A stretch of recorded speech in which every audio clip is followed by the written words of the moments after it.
Hello. Takeaway from this experience, from being here, from meeting these kids? Well, first of all, that we got a long way to go as a country. When a 14-year-old from Noblesville tells you he's hearing the N-word to his face, that is a problem that I think a lot of Americans do not understand is so widespread and so present. And I know Noblesville, it's not the most diverse community. Same with Racine, one of the students was from there. It is a reminder that racism, especially of that type, is not a black problem, it is a white problem. And white America needs to be having a conversation with itself about what kind of atmosphere is being created for kids to grow in.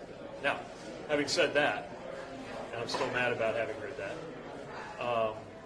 it's also pretty inspiring to see a young person rally a group of people from so many different backgrounds and areas and show them what they're capable of and bring them out here. And so we heard a little bit about white problems today, and we heard a lot about black solutions today from the kids, but also the group of entrepreneurs who are here at Vector 90 that I met. Some of the things that they were working on. By the way, much of which would not have been possible without a co-working space like this, and also without HBCUs that created opportunities for them, demonstrates what the potential is in this country if some of these systemic barriers are taken down, so that we can get to a time when entrepreneurship is equally experienced among people of any racial background. Is there any frustration? Yeah. On a personal level, when you look into their faces, what do you see? I mean, what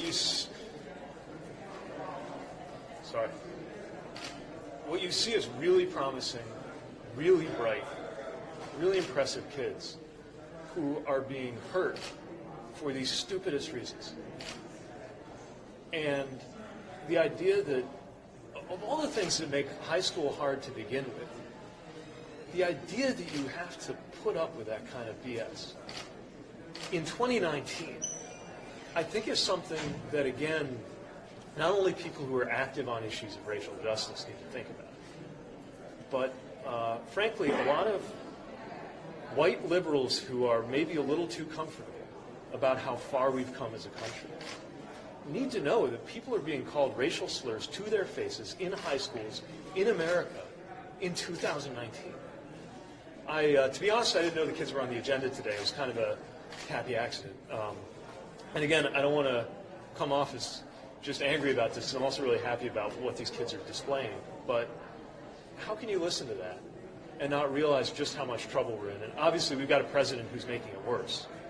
Let's not pretend that the president invented this problem or that it'll go away when we beat it. This is a society-wide issue. Think about the jobs those kids can create.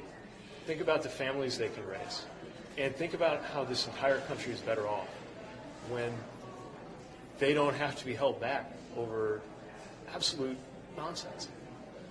So I'm glad I had that opportunity, even though it wasn't planned. Thank you. Thank you. Thank you. We have to